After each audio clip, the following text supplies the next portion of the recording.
Hi welcome to CS simplified. మనం ఇప్పటి వరకు ఆర్కిటెక్చర్ ఆఫ్ ఏఐ చూస్తున్నాం కదా, ఏజెంట్ ఆర్కిటెక్చర్. సో ఇందులో మనం వాట్ ఈజ్ ఆర్కిటెక్చర్ చూసాం, టైప్స్ కూడా చూస్తూ వచ్చాం. ఫస్ట్ ఇది రియాక్టివ్, తర్వాతది వచ్చి మీకు కాగ్నిటివ్, ఇది లాస్ట్ది. ఇది నేర్చుకుంటే మీకు మొత్తం ఆర్కిటెక్చర్ కాన్సెప్ట్స్ కవర్ అయిపోతాయి. సో లేయర్డ్ ఆర్కిటెక్చర్ అంటే కాంబినేషన్, అంటే ఇందాక మనం చెప్పుకున్న లేయర్స్ అన్నిటివి కూడా ఇక్కడ కాంబినేషన్స్ ఉంటాయి చూడండి. It is one of the approach that agent is divided into multiple layers. అంటే ఏజెంట్ ఒకే దగ్గర ఉండడు, ఏజెంట్ ఈ 3 డిఫరెంట్ టైప్స్ ఆఫ్ లేయర్స్ లో కూడా మనకి అవైలబుల్ ఉంటుంది అన్నమాట. అసలు స్ట్రక్చర్ ఎలా ఉంటుంది అంటే చూడండి, ఫస్ట్ వన్ డెలిబరేటివ్ లేయర్. ఈ డెలిబరేటివ్ లేయర్నే మనం ఇంకొకటి ఏమంటామంటే కాగ్నిటివ్ లేయర్. ఇందాక చెప్పుకున్నాం కదా కాగ్నిటివ్ లేయర్. కాగ్నిటివ్ లేయర్ ఏం చేస్తుంది? Planning, reasoning, adaption. మీరు అదంతా ఇక్కడ రాసుకోవచ్చు. ఎవరైనా ఇదే ఫస్ట్ వీడియోగా వినుంటే బ్యాక్ వెళ్ళి నా కాగ్నిటివ్ ఏజెంట్ ఆర్కిటెక్చర్ చూడండి, అక్కడ నేను చెప్పాను.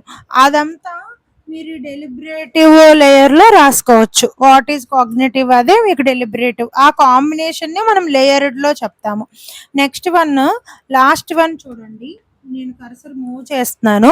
రియాక్టివ్ లేయర్ అంటే మనం ఫస్ట్ చెప్పాం కదా రియాక్టివ్ ఏజెంట్. ఆ రియాక్టివ్ ఏజెంట్ని మనం రియాక్టివ్ లేయర్ కింద కన్సిడర్ చేస్తాం. అంటే పాస్ట్ ఇన్ఫర్మేషన్ స్టోర్ చేసుకోదు, కరెంట్ ఇన్ఫర్మేషన్ మీద మాత్రమే వర్క్ చేస్తుంది. ఈ రెండిటికి మధ్యలో అంటే మళ్ళీ ఎందుకు మనం చదువుకోవడం లేయర్డ్ ఆర్కిటెక్చర్? ఆల్రెడీ మనం ఆ రెండు చదువుకున్నాం కదా. సో ఎందుకు చదువుకుంటామంటే మనకి ఎక్స్ట్రాగా ఇక్కడ ఎగ్జిక్యూటివ్ లేయర్ అనేది యాడ్ అవుతుంది. సో ఈ ఎగ్జిక్యూటివ్ లేయర్ ఏం చేస్తుంది అంటే కోఆర్డినేషన్ అండ్ కంట్రోల్. ఓకేనా? So what it coordinates, what it control, దీన్ని మనం మిడిల్ లేయర్ అని చెప్తాం. అంటే ఇది రియాక్టివ్ లేయర్కి, కాగ్నిటివ్ ఆర్ డెలిబరేటివ్ లేయర్కి ఒక ఇంటర్మీడియటరీ లాగా పనిచేస్తుంది అన్నమాట.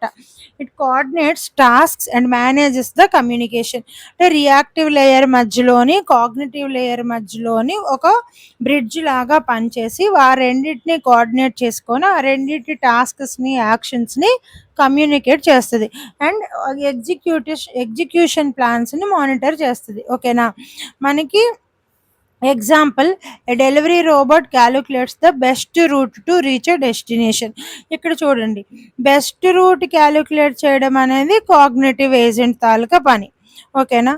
సో ఇలా ఈ రెండు ఏజెంట్స్, మనకి రియాక్టివ్ ఏజెంట్ ఏంటి, కరెంట్ ఇన్పుట్ మీద పనిచేస్తుంది. అంటే ఇంతకు ముందు నువ్వు ఆ రూట్లో వెళ్ళావు, అదేమీ చూడదు రియాక్టివ్ ఏజెంట్. కరెంట్ నువ్వు ఎక్కడికి వెళ్ళాలి.